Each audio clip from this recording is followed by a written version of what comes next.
Profesi dokter, aspek pajaknya banyak sekali ya teman-teman.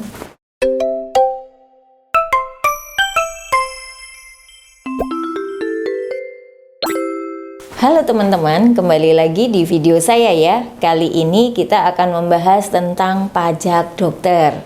Apakah teman-teman ada yang berprofesi sebagai dokter? Tahun-tahun sebelumnya sudah bayar dan lapor pajak belum nih? Ayo coba kita bahas tentang pajak pada profesi dokter. Pada bagian ini kita akan berkenalan dulu dengan profesi dokter, sumber penghasilan, dan apa saja kewajiban-kewajiban perpajakan yang harus dilaksanakan oleh profesi dokter. Profesi dokter telah dan akan terus mengalami perkembangan yang signifikan seiring dengan perkembangan di bidang ilmu pengetahuan dan teknologi. Dalam melaksanakan praktik kedokteran, berkewajiban memberikan pelayanan medis sesuai dengan standar profesi dan standar-standar operasional serta kebutuhan medis pasien. Dokter juga berkewajiban merujuk ke dokter lain yang mempunyai keahlian atau kemampuan yang lebih baik apabila yang bersangkutan tidak mampu melakukan suatu pemeriksaan atau pengobatan. Dan atas pelayanan medis yang diberikan kepada pasiennya, dokter berhak atas imbalan jasa. Imbalan jasa dari pasien ini merupakan penghasilan bagi dokter di samping penghasilan dari sumber lainnya. Undang-Undang Pajak Penghasilan mendefinisikan penghasilan sebagai setiap tambahan kemampuan ekonomis yang diterima atau diperoleh wajib pajak baik yang berasal dari Indonesia maupun dari luar Indonesia yang dapat dipakai untuk konsumsi atau menambah kekayaan dengan nama dan dalam bentuk apapun, termasuk dalam pengertian penghasilan adalah imbalan terkait pekerjaan seperti gaji, upah, tunjangan, honorarium, komisi, bonus, atau imbalan dalam bentuk lainnya. Selain itu juga terdapat penghasilan yang dapat dikenai pajak bersifat final seperti penghasilan berupa bunga deposito, hadiah undian, dan sewa tanah atau bangunan. Dan jenis lain dari penghasilan adalah penghasilan yang dikecualikan dari objek pajak seperti harta hibahan dan warisan. Wajib pajak dikenai pajak atas penghasilan yang diterimanya selama 1 tahun pajak. Undang-Undang PPh telah mengatur cara pelunasan PPh yang terutang oleh wajib pajak, yaitu dengan cara membayar sendiri dan dengan cara pemotongan atau pemungutan yang dilakukan oleh pihak lain. Atas seluruh penghasilan tersebut selanjutnya dilaporkan oleh wajib pajak termasuk dokter melalui surat pemberitahuan atau SPT yang merupakan media atau surat yang digunakan untuk melaporkan penghitungan dan pembayaran pajak. Wajib pajak diberikan kepercayaan oleh undang-undang untuk melakukan penetapan besarnya pajak yang terutang, membayar dan melaporkannya secara teratur sebagaimana ditentukan dalam peraturan perundang-undangan perpajakan, dan terhadap kepercayaan yang telah diberikan oleh undang-undang kepada wajib pajak tersebut idealnya diimbangi dengan kesadaran wajib pajak tentang kewajiban perpajakannya, keinginan untuk membayar pajak terutang, kerelaan wajib pajak untuk menjalankan peraturan perpajakan yang berlaku, dan kejujuran wajib pajak untuk mengungkapkan keadaan yang sebenarnya. Teman-teman, selanjutnya kita akan membahas 7 sumber penghasilan seorang dokter.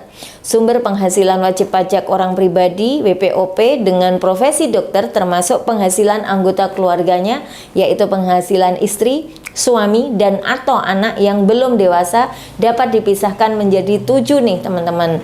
Pertama, penghasilan sehubungan dengan pekerjaan bebas dibagi jadi 3, yaitu praktek dokter sendiri, praktek dokter di rumah sakit atau klinik, dan pekerjaan selain dari praktek dokter. Nah, pekerjaan bebas selain dari praktek dokter di rumah sakit atau klinik, misalnya honorarium sebagai pembicara. Kedua, penghasilan sehubungan dengan pekerjaan sebagai pengurus atau pimpinan rumah sakit atau klinik, pegawai tetap di rumah sakit, universitas, sebagai dosen atau perusahaan. Yang ketiga, penghasilan dari usaha di luar profesi dokter baik di bidang industri, perdagangan atau jasa, misalnya usaha apotek, rumah makan atau toko. Keempat, penghasilan dalam negeri lainnya yang bersifat tidak final, antara lain komisi, hadiah atau imbalan lain, misalnya dari produsen obat-obatan dan alat kesehatan, royalti, sewa harta selain tanah atau bangunan, penghargaan dan hadiah, keuntungan dari penjualan atau pengalihan harta.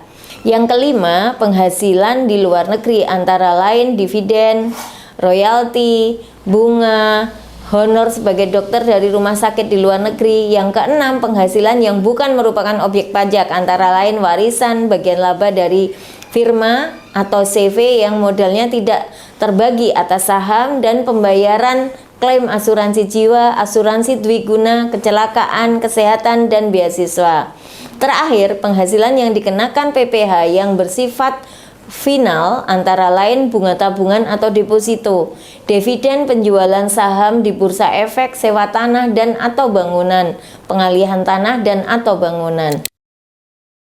Selanjutnya kita akan membahas 3 kewajiban perpajakan bagi profesi dokter ya teman-teman. Kewajiban pertama, kewajiban mendaftarkan diri dokter yang telah mempunyai penghasilan di atas penghasilan tidak kena pajak atau PTKP. Wajib mendaftarkan diri untuk mendapatkan nomor pokok wajib pajak pada kantor pelayanan pajak atau KPP yang wilayah kerjanya meliputi tempat tinggal teman-teman. Yang kedua, kewajiban pelunasan pajak atas penghasilan yang diterima atau diperoleh dokter yang merupakan objek pajak. Pelunasan pajak atas penghasilan yang diterima atau diperoleh dokter yang merupakan objek pajak wajib dikenai pajak penghasilan. Pelunasan PPh oleh dokter dilakukan melalui 2 mekanisme, yaitu dengan cara pembayaran pajak oleh dokter sendiri dan dengan cara pemotongan atau pemungutan yang dilakukan oleh pihak lain. Dilihat dari waktu pembayarannya, terdapat pembayaran pajak dalam tahun berjalan dan pembayaran pajak pada akhir tahun pajak. Ketiga, batas waktu penyetoran dan pelaporan. Dokter wajib mengisi surat pemberitahuan pajak penghasilan atau SPT PPh masa dan tahunan dan menyampaikan ke KPP tempat dokter terdaftar. Khusus untuk SPT tahunan, wajib pajak dapat menyampaikan SPT tahunan PPh orang pribadi secara langsung ke KPP, pojok pajak, mobil pajak atau drop box terdekat, atau dapat juga disampaikan melalui pos, perusahaan jasa ekspedisi atau jasa kurir dengan bukti pengiriman surat ke kantor pelayanan pajak di mana wajib pajak terdaftar. Baik, sampai di sini dulu ya teman-teman pembahasan terkait dengan pengenalan perpajakan pada profesi dokter, terutama pada sumber penghasilan dan kewajiban-kewajiban yang harus dilaksanakan oleh profesi dokter. Tata cara perhitungan, pelaporan, dan pembayaran kita bahas di video selanjutnya ya teman-teman. Makanya jangan lupa like, komen, dan subscribe. Nyalakan lonceng dan notifikasinya agar tidak ketinggalan update terbaru terkait dengan materi perpajakan dari kami. Semoga ilmu bermanfaat. Sampai jumpa di video selanjutnya. Salam sehat dan salam growth mindset.